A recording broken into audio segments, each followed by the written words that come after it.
Hey, MC here, back at the little 50-yard range.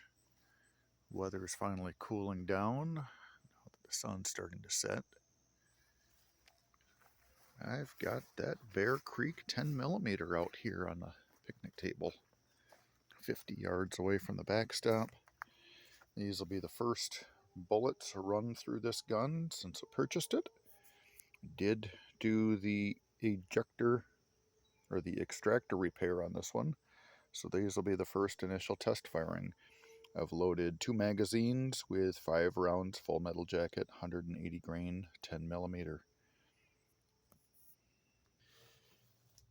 Sweet. So we'll see how this goes. Got my eye protection on, hearing protections added.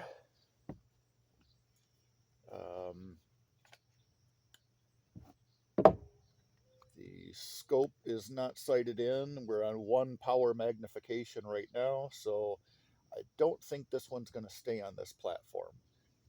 With this pistol buffer tube on here, it's pretty awkward, but we'll give it a run, see how it goes.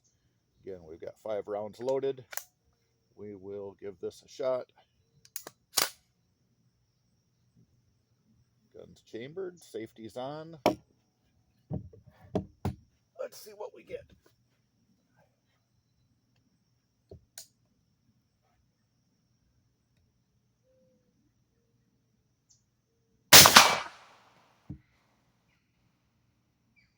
Well, that seems to be right on. At least aiming at a large target 50 yards away.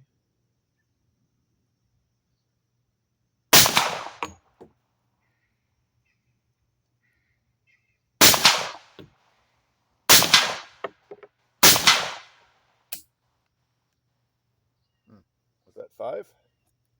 Maybe it was. Must have been. Cycled all of those really well.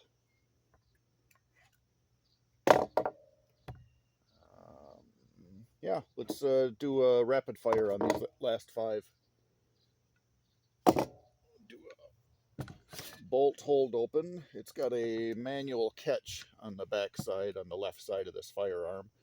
The empty magazines do not hold the action open. You have to manually catch it. Just kind of the way that they simplified the design on this. Doesn't really seem to be too much of a problem. Other than trying to manipulate it, you end up doing 2 hands, or draw it back, drop them in, and then once the magazine's loaded, you can just pull back on the charge handle, release, and that will chamber around. So we'll put the safety back on. We'll load these 5, and then we'll do a rapid fire with it.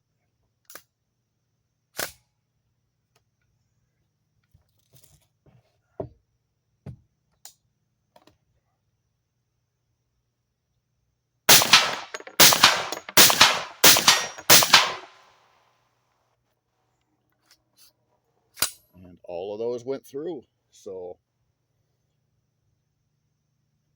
far, I'm really happy with this. Had to do a little bit of minor fitting and finishing with the gun brand new right out of the box, which is kind of a deal breaker for some people, but if you've got some mechanical aptitude and a little bit of a skill with a file, problem resolved. Sweet. Try to get out tomorrow to the range and do some more in-depth testing with this. Get a chronograph out, see what the velocity difference is with this 10.5-inch barrel versus a standard Glock 20 barrel.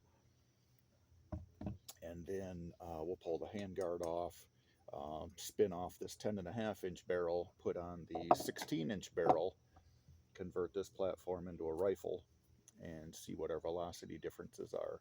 It's probably going to end up being a 2-part video series. I'm not going to have the tools at the range to do a barrel swap. I'll need a vise and the barrel wrench, or the barrel nut wrench, to pull that off. And I don't think I want to really drag all of that gear out to the range, so we'll just edit and splice a couple of videos together.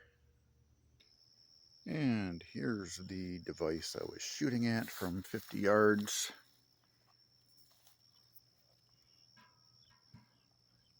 You can see a couple of decent dents in this.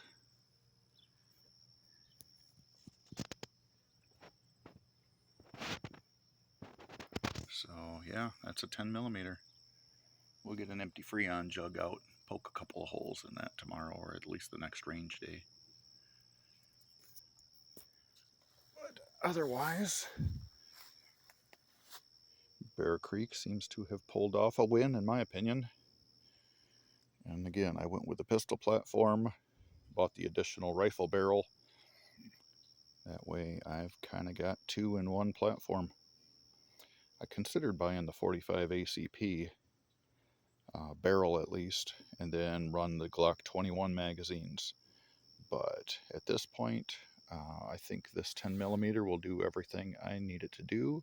And with that magazine, compatibility and exchangeability with my Glock 20 and Glock 29, I think it's a winning combo.